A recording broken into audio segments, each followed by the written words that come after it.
This video is for educational purposes only. Options Geek LLC is not a broker-dealer.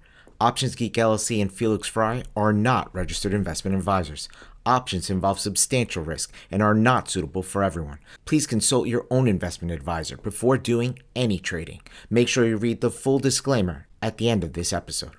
There's a bidding war in letter X, US Steel, and we're seeing some interesting flow into September options. Let's take a look. Okay, so here we are on the home screen. We will look at 100 results. We're going to click these two, take out the spreads, and we're looking for greater than 2 weeks. We're also looking for the ask side for buyers. And here you go. There is a Vodafone here is being bought as well, but there's a letter X that's interesting just because of the news out. Two buyers emerged yesterday, Cleveland Cliffs and Esmark. So let's take a look at what they're doing here. The August 35, these are strikes by volume, top strikes by volume. So the August 35s, these are the weeklies. But then this pops up to September 32 calls. Looks like about 7,500 here. If you go down here, you also see those Septembers. And September puts just popped up here. Looks like a little bit ago, okay. But the September 32 calls are my focus here just because the offers are $35, one by Cleveland Cliffs and one by Esmark. 32 calls for $1.02 traded with the stock at 29.89. The stock's a little bit higher. It was down on near the open this morning. So they came in and swept these calls. You see the open interest is only 1,200. So this is an opening trade. And here's the news essentially from the Wall Street Journal, basically saying US Steel previously rejected cash and stock offer from rival Cleveland Cliffs. Esmark says it will pay $35 a share in cash.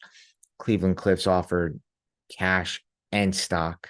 And Esmark is basically here saying all cash, saying this is an iconic business that built the United States. And here's basically US Steel's David Burritt saying that Cleveland Cliffs offer is simply unreasonable. So I guess the question is, why would he think that?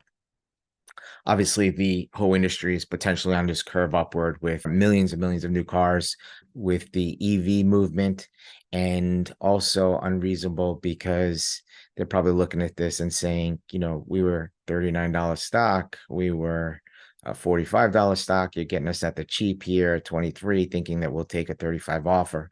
The buyer is looking at 32 and up here. And I guess the way you might want to look at this is say 35 is a no-go.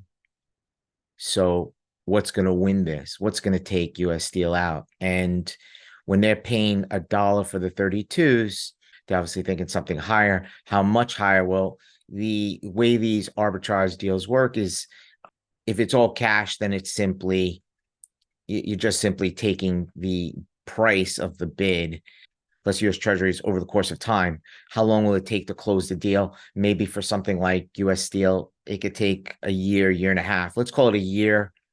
Let's just call it a year to make the math easy. So and let's use 5%. 5% off 40 is $2. So that's 38. And then there's going to be some arbitrage spread on that. So you can probably get, let's call it 5% off that. So say another $2. So it's 36. If you add more time, then the spread gets wider. They're paying $1 for the 32s. And if they're paying $1 for the 32s, then at 36, they make 4-1. At 35, they make 3-1. So that's probably about where they're thinking, that 35 to 36 range, which would mean a bid of around $40, let's call it, of around $40, depending on who wins, the amount of time that the street's going to price in.